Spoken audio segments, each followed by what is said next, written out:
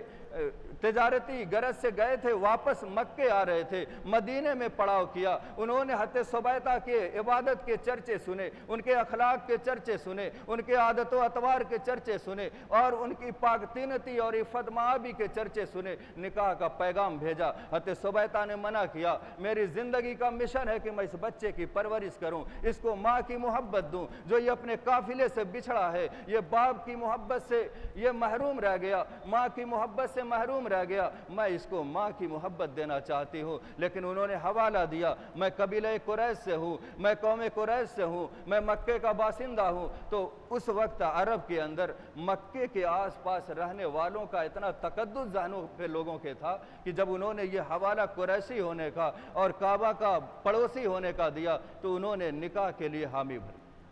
اب یہ نکاح ہو گیا اور یہ ساتھ میں لے کر کے مکہ پہنچے۔ جب یہ مکے سے نکلے تھے تو اللہ کے نبی نے اعلان نبوت نہیں کیا اور رنگ ڈھنگ سب بدلا ہوا تھا۔ جب واپس پلٹے سال بھر کے بعد تو اب مکے کی آب و ہوا کا رنگ ڈھنگ الگ تھا۔ یہ جب واپس پلٹے، حضرت سبیتہ اپنے ساتھ کوئی سامان لے کے نہیں گئی، اسی سالم نامی شخص کو اپنے ساتھ وہاں اپنے سسرال لے کے گئے۔ وہاں پر حضرت حذیفہ کی دوستی عثمان غنی رضی اللہ تعالیٰ عنہ سے تھی۔ آپ سرچ کر کے جب پڑھیں گے، مطالعہ کریں گے، آپ دیکھیں گے کہ حضرت عثمان غنی کی عمر زیادہ تھی، حضرت ابو حذیفہ رضی اللہ عنہ کی عمر کم تھی۔ تو جب یہ پہنچے تو اس سے پہلے معمول یہ تھا کہ یہ جو چند دوست تھے جس میں حضرت عثمان غنی، ابو حذیفہ رضی اللہ عنہ اور دیگر چند لوگ تھے، جب یہ تجارتی غرض سے واپس مکہ لوٹتے تھے، ہر سال ان کا معمول تھا جانے کا اور پھر واپس آنے کا، تو یہ لوگ باہر نکل کے ان کا استقبال کرتے تھے کہ بہت دنوں پر ہمارا ساتھی واپس آتا۔ اب اس بار جب یہ لوٹے تو اپنے گھر پہنچے 3 دن گزر گیا، یہ باہر نکلے، مجلسوں کا محفلوں کا رنگ ڈھنگ بدلا ہوا ہے، الگ الگ انداز میں لوگ چل پھر رہے ہیں، ایسا لگ رہا ہے کہ کوئی نیا کام اور نئی بات رونما ہوئی ہے۔ انہوں نے تیسرے دن جا کر کے حضرت عثمان غنی کا دروازہ کھٹکھٹایا اور کہا کہ لات و عزیٰ کی قسم 3 دن ہو گیا میرے آئے ہوئے، تم نے مجھے پوچھا نہیں، مجھے تلاش نہیں کیا، اس سے پہلے تم نکل کر کے مجھ کو تلاش کرتے تھے، میرا استقبال کرتے تھے، مجھ سے خوش دلی کے ساتھ ملتے تھے، اس بار آخر ماجرا کیا ہے؟ جب لات و عزیٰ کی قسم کئی بار کھائی، حضرت عثمان غنی نے غصے میں دروازہ بند کر لیا اور کہا جاؤ اپنے لات و عزیٰ کے پاس۔ کہا عثمان غنی لات و عزیٰ سے اتنی دشمنی کیوں؟ تم بھی تو ان کی قسمیں کھایا کرتے تھے۔ کہا ہاں میں نے ان کو چھوڑ دیا ہے، اب میں صرف اللہ کو مانتا ہوں، میں نے محمد صلی اللہ علیہ وسلم کے اسلام کو قبول کر لیا ہے، ان کے کلمے کو میں نے پڑھ لیا ہے۔ تو کہا کہ مجھے بھی بتلاؤ وہ کیا مسئلہ ہے؟ کہا ابو حذیفہ ذرا سوچو، تم کم عمر ہو پھر بھی میں نے تمہیں اپنا دوست بنایا، صرف اس لیے کہ تم معاملہ فہم ہو، تم دور اندیش ہو، تم ذہین ہو، تم چالاک ہو، تمہارے اندر سمجھ بوجھ افہام و تفہیم کا اچھا مادہ ہے، اس لیے میں نے تمہیں اپنا دوست بنایا۔ تم ذرا سوچو کہ جن معبودوں کو اب تک ہم پوج رہے تھے، یہ معبود تو ہم نے خود بنائے ہیں، جو ہمارے بنائے جانے کا محتاج ہو وہ ہماری بگڑی کیسے بنا سکتا ہے؟ حضرت ابو حذیفہ کہتے ہیں یہ معمولی سا نکتہ جو اتنی چالاکی اور عقل مندی کے بعد آج تک ہمارے ذہن میں نہیں آیا تھا، حضرت عثمان غنی کے کہنے پر سمجھ میں آ گیا، اور میں نے فوراً حضرت عثمان غنی کے ذریعے سے اسلام کے کلمے کو پڑھا، اللہ کے نبی سے ملاقات کی، شام کو میں گھر پہنچا، اپنی بیوی سے میں نے ذکر کیا، انہوں نے بھی مذہب اسلام کو قبول کیا۔ جب سالم مولا ابی حذیفہ رضی اللہ تعالیٰ عنہ نے سنا کہ جب میرے مالک اور مالکہ نے اسلام قبول کر لیا تو جو مذہب ان کا ہے وہی میرا بھی، وہ بھی مسلمان ہو گئے۔ پھر لکھنے والوں کو یہ لکھنا پڑا اور لکھنے پر مجبور ہوئے کہ پورے مکے اور مدینے کے اندر اس وقت جتنے بھی لوگ مسلمان ہو رہے تھے اس میں کہانی یہ تھی کہ کہیں باپ مسلمان ہے تو بیٹا نہیں، کہیں بیٹا مسلمان ہے تو ماں نہیں، کہیں ماں مسلمان ہے تو بیٹی نہیں، غرض پورا گھر بیک وقت کہیں کوئی روایت نہیں ملتی کہ مسلمان ہوا ہو، تنہا یہی ایک گھر ہے حضرت ابو حذیفہ رضی اللہ عنہ کا کہ پورا گھر ایک ساتھ مسلمان ہوا۔ یہ اب یہی ہجرت کر کے مدینہ پہنچے اور بڑے بڑے صحابہ موجود، اور مدینہ پہلا جو قافلہ پہنچا ہے تو اب نماز کا وقت ہوا، امامت کون کرائے؟ حضرت عمر رضی اللہ عنہ بھی موجود ہے اور بھی بڑے بڑے عمر کے صحابہ موجود ہیں، امامت کون کرائے؟ اب جو بچے اس میں حصہ لیے ہیں سیرت صحابہ مسابقے میں، اگر وہ یہاں موجود ہیں یا کچھ بچے موجود ہیں تو اپنا کردار اور اپنی حیثیت اسلام میں دیکھیں کہ اگر ان کا علمی اور دینی مستوی اگر بڑا اونچا ہے اور بڑا ہے تو بڑے بڑوں کے اور معمر لوگوں سے آگے اسلام ان کو کیسے بڑھاتا ہے، اسلام کیسے قدردانی کرتا ہے ان کم سن بچوں کی جن کی عمر تو کم ہے مگر علمی مستوی بہت اونچا ہے۔ تو کہتے ہیں کہ سالم مولا ابی حذیفہ جب لوگوں نے چیک کیا تو دیکھا کہ سب سے زیادہ قرآن یاد ہے تو سالم مولا ابی حذیفہ کو یاد ہے، امامت کے لیے آگے بڑھا دیا گیا۔ بڑے بڑے عمر دراز صحابہ موجود ہیں، جید صحابہ موجود ہیں، ایک مدینے کی بازار اور مارکیٹ میں بکنے والا کل کا ایک بچہ سالم مولا ابی حذیفہ لوگوں کی امامت کرا رہا ہے۔ اب اچک اچک کے مدینے کے لوگ دیکھ رہے ہیں، وہ لوگ بھی دیکھ رہے ہیں جو اس بچے کو بکتے ہوئے بھی دیکھا تھا، آج لوٹ کر مذہب اسلام کے ماننے والا اور اسلام سے آراستہ ہونے کے بعد لوٹا ہے۔ تو حیرت ہے کہ یہ کون سا مذہب ہے جس نے ایک غلام کو امام بنا دیا ہے۔ تو اس وقت لوگوں پر اثر ہوا کہ دنیا میں ایک ہی مذہب ہے جس کا نام مذہب اسلام ہے، کہ اگر کوئی اپنا علمی اور دینی مستوی بلند کر لے تو پھر وہ غلام بھی ہو تو امامت کا حقدار ہو جاتا ہے، آزاد لوگوں کی امامت غلام کرتا ہے۔ یہ سالم مولا ابی حذیفہ کا کردار۔ اس طریقے کے بہت سارے واقعات ہیں لیکن وقت اجازت نہیں دیتا، اور انہی باتوں پر اکتفا کرتے ہوئے میں گزارش آپ سے یہی کروں گا کہ کثرت سے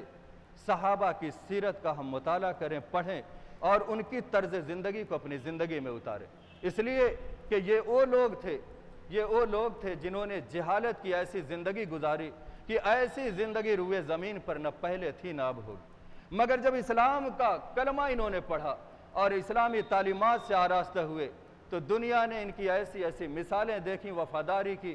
اور جذبہ اطاعت کی اور اللہ کے نبی صلی اللہ علیہ وسلم کی حمایت کی اور اسلام کی نشر و اشاعت کی کہ دنیا کے دیگر مذاہب کے ماننے والوں کے اندر ایسی مثالیں نہیں ملتی۔ لہٰذا ہم چاہتے ہیں کہ پھر سے اللہ کی رحمت کا نزول ہو، اس کی برکت کا نزول ہو، اس کی نصرت کا نزول ہو، تو پھر سے ہمیں صحابہ جیسا مزاج اپنے اندر پیدا کرنا ہوگا۔ اللہ سے دعا کہ بار الہ ہمیں اپنی مرضی کا عمل کرنے کی توفیق عطا فرما اور ہر ایسے عمل سے ہمیں بچا لے جو تیری ناراضگی کا سبب ہو۔ وآخر دعوانا الحمدللہ رب العالمین والسلام علیکم ورحمۃ اللہ وبرکاتہ۔ ماشاء اللہ، جزاک اللہ خیرا و احسن الجزاء۔ ابھی ہم مولانا سے انتہائی قیمتی گفتگو سماعت کر رہے تھے، یقیناً بڑے ہی اچھے انداز میں اور بڑی ہی اہم باتیں آپ بیان کر رہے تھے۔ اللہ سے دعا ہے رب العزت ہمیں ان باتوں پہ عمل کی توفیق عطا فرمائے، آمین۔ محترم سامعین، ہمارے لیے خوشی کی بات ہے کہ آج کے اس پروگرام کے صدر فضیلت الشیخ حضرت مولانا سعود احمد مدنی حفظہ اللہ، استاد حدیث جامعہ اثریہ دارالحدیث مئو، ہمارے بیچ تشریف لا چکے ہیں۔